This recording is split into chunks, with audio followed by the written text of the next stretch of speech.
Hello everyone, I'm Becky Goldsmith with Piece of Cake, and I want to show you 3 different kinds of needles that you can use to bury tails of thread. First are the Sench Side Threading needles, and this package has 12 sewing needles of assorted sizes from really giant to on the big side but smaller. And then there are the Bohin Self-Threading top threading needles. In this package there's size 2, 3, and 4, it looks like 6 different needles. In general, these kinds of needles are pretty big because the eye itself is pretty big, and that has an impact on the size of the shaft of the needle. And then there are the Snag Magic Needles. These are new to me, but they've been around for a little while. And they are bigger needles with this big loop. All of these needles are pretty sharp.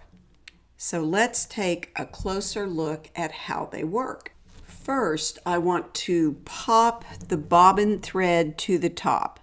And I'm not doing this on my most fanciest quilt. This is actually a quilt sandwich that I use when I'm testing thread tension on my sewing machine.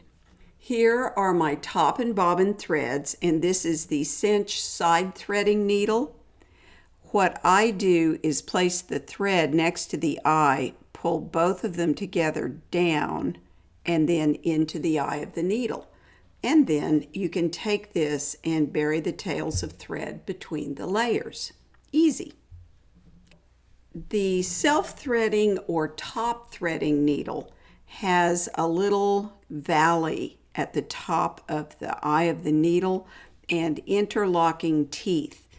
I will warn you that sometimes the teeth interlock so much that they break the thread.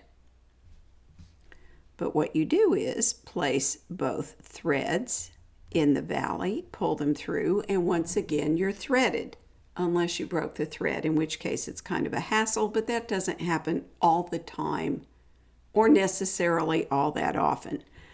On the upside, when you pull this needle through, all of the little parts that might catch in the batting are at the far end of the needle so they don't catch.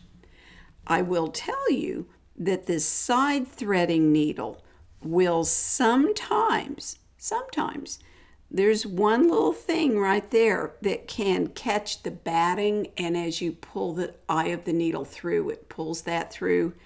It's kind of a hassle when that happens, but again, it's not all that often. Now, let's look at the Snag Magic needles. They're long.